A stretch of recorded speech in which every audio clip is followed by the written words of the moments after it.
era yini okola tena kyabaddamu kyonna kati ayinteekayo omukono ogusinga okunyumira zaabu singa yabasooka okukola amasabbi wangi eyamulabisa mu myaka 2 oyo akola ebyo eyamulabisa mu 2 oyo.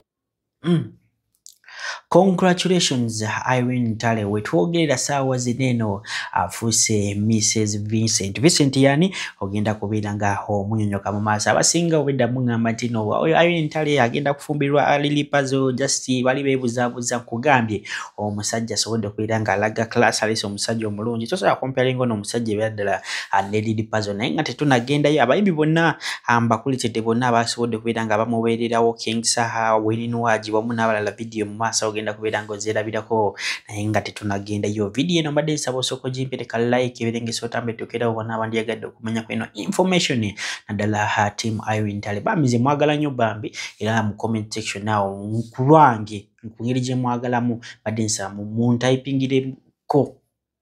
Congratulations Irene Ntale. Olunaku lwaleero nga bwe nkugambye omukolo gubaddewo gw'amaanyi nnyo Irene Ntale asobodde kubeera nga ava ku luggya mujjukire bulungi nti nno waliwo saga ezatambula nnyo last year ebiseera bya Lily Puzzle mujjukira bulungi nti Lily Puzzle yali ayagala kubeera nga akola ki agatta ku Mama Faridi ani Irene Ntale naye Irene Ntale yasobola okubeera nga abibuka mangu nga wokimanyi nti nno naye yakulira mu city n'asobola okubeera nga amubuka era yafuna omusajja amanyikiddwa nga Vincent omusajja yoyo gwali mulaba ku screen yo ng'ali ne maama bambi musajja alabika bulungi. I think he's a very humble dude. Njagala kumanya mu comment section mulowooza ono omusajja ebyaddala yasana Irene Ntale oba nedda. Sokola video biche byabaddewo mali nkuleetedde Lily Puzzle ng'ayogera ku mbaga ye ne Mama Farida mumbulire mu comment section embaga ya Irene Ntale ne ya Lily Puzzle iliwo yasinze okubeera nga eri colorful.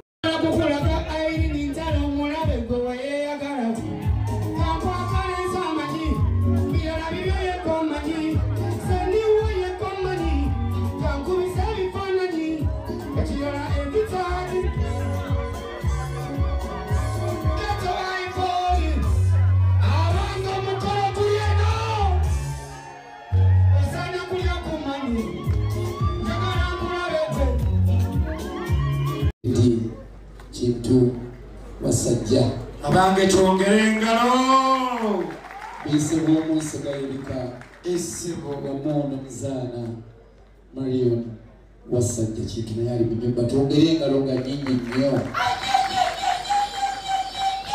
akamanga tusanso okulaba muzana tusanso okulaba yoyo mukwano gwo muwalawo Irene Ntale mukamange bamutwala bansenene abo bayonsa balugave ab'empologoma twongere engalo n'ab'envubu febaani abasimbira olwalo tasobola kutambula nga talokiwasa era yini okola tena kyabaddamu kyonna kati Irene nteekayo omukono ogusinga okunyumira zaabu singa yabasooka okukola amasabbi wangi eyamulabisa mu myaka 2 oyo akola ebyo eyamulabisa mu 2 oyo era alina bikolera wano ate nabikolera mu wino yali akola ate yali lusu kakati sebo tumulire abange yabakuhanga mulenzi gwe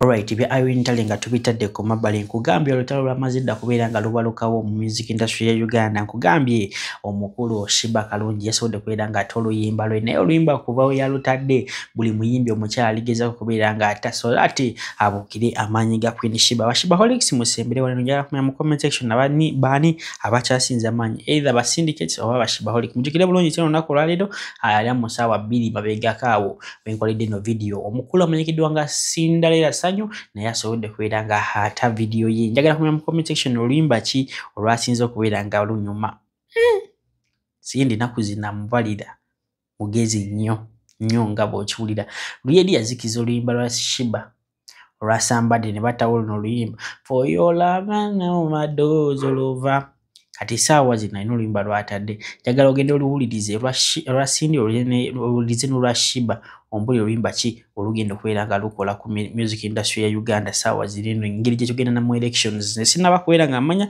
kwata na subscribing nawe subscribing we gate ku mukutu gwaffe guno ngenda kuba mbaleetera zirwa paps weziti mu entertainment sagala tubeere nnyo mu politics ate bagambe mbu ate channel ya politics bigambo bingi bannange namwe abalina obulango bannange namwe yangira wesembeyo 373 so tukubidako bano inbox na WhatsApp netubira nga tukuyisizaawo business yo waneno channel ya February fina n'abantu bangi nnyo mitwala abiriza ba subscribers mu bamanyi so kowulize ebice byabaddewo mu bashiba Olex onako lwaleero tumayi tweyongereyo ate kyewuunyisa nti newe nnafuuka kye nnafuuka era nze nasooka okukireeta ningamba nti omukyalo oyo yampandikira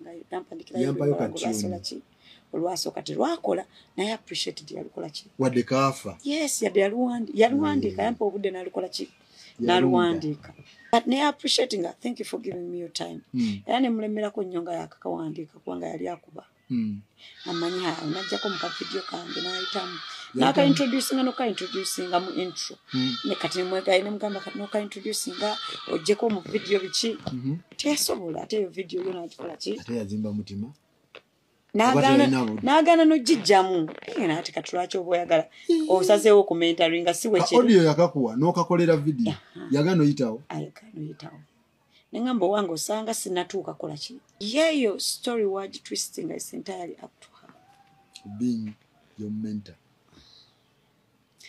lwakuba kisitegeera kati ate lwaki olwanyisa kiwa mentoring let's believe you for a moment. That's what you want. So why are you fighting the one thing that you mentored? Kati byonna sibitegeera, but like I said, buli omu aseringa story nga bw'ajagala. I had shot 8 videos. Solo artist. Including, yes, solo artist. Sina gwe mmanyera nga bagamba. Sina naye nyinamu automatic. Nyinamu baliwa. Yes. Nyinamu ne ice cream. Guess what? Ice cream up to today I'm performing up list zange. That was my project. As a solo artist. I'm not as naive as people assume I am about my business. You've ever been through that with no money, no experience, just one thing, hope and believe in yourself and passion and believe in God. This time, almost 10 years later, I have a catalog that has almost 100 hit songs. You want to tell me I can't take myself from this step to the next step? You have to, at one point, think about if everyone else around. Evidence gweziri ngo tubanyabonya ngo tukuba ne tugenda maraliro. Tusobola okuddayo. Information yesigalayo. Ivoni asobola okwetuukira.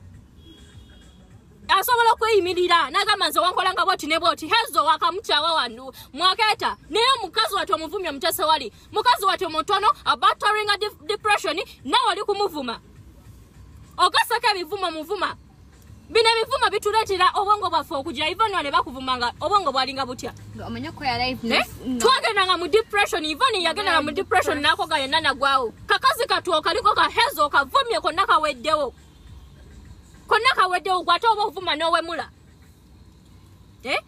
n'oleta n'otandika okunyumya ebintu bye mu kkooti tewali gwe mukwano gye basobola kuwuliriza tewali tuli ba girl child tuteekeddwa okuyimirira ne twesitukira ne tuyimirira ku magulu gaffe ne twerwanirira togenda kutumanyiira bwotyo naawe sigala n'abantu boba oba oyagala lwaki obikirira n'oyagala abaana babanno nga tobaagala